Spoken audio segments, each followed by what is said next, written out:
The year was 1817, and John Bell had just moved his family into their new farmhouse in the isolated community of Adams, Tennessee.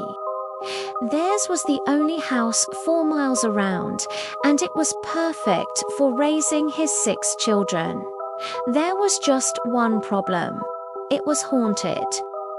As soon as the family had settled in, strange things started to happen.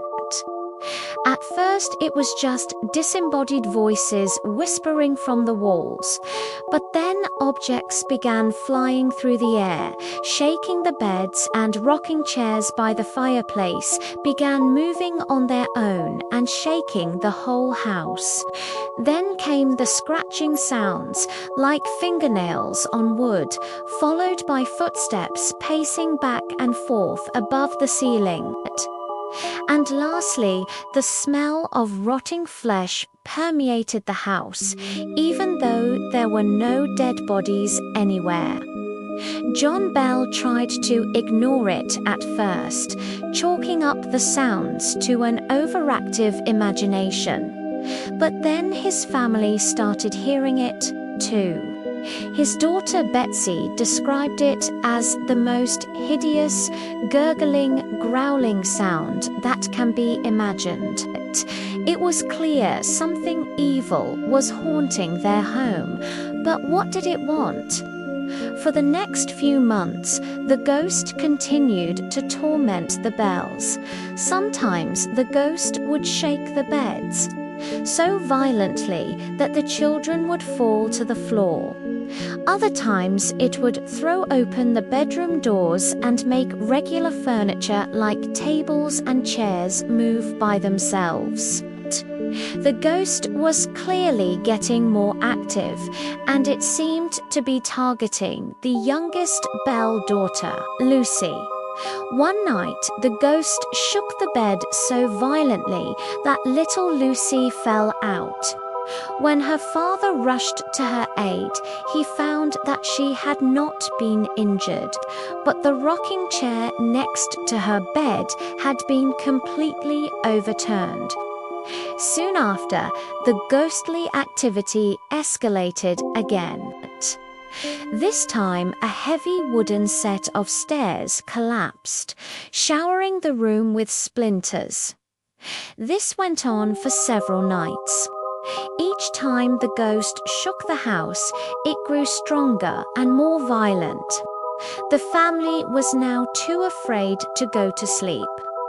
Then, one night in December 1818, John Bell got a message. Someone had broken into the farmhouse and stolen a bag of money.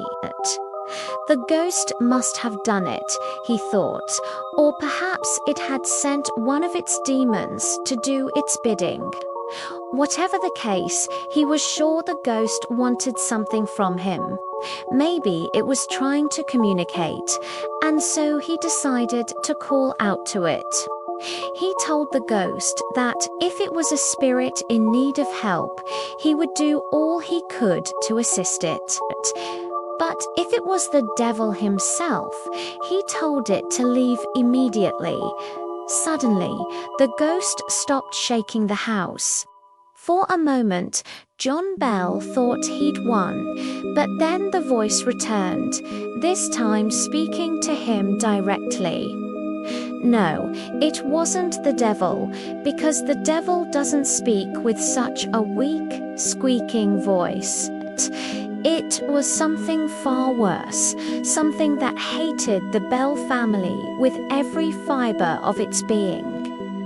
It told John that his daughter Lucy would die in exactly 1 year.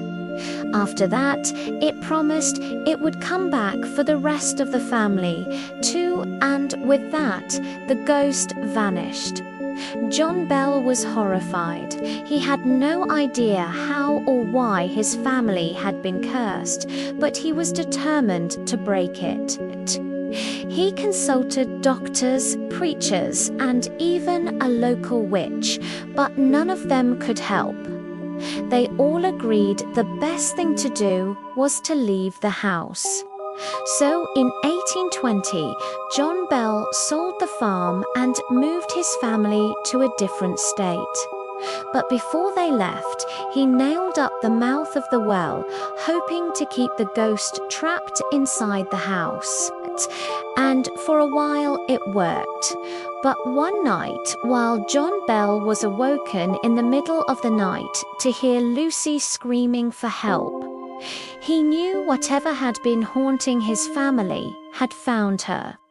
He rushed to her room, but when he got there, he found that the ghost had already taken her.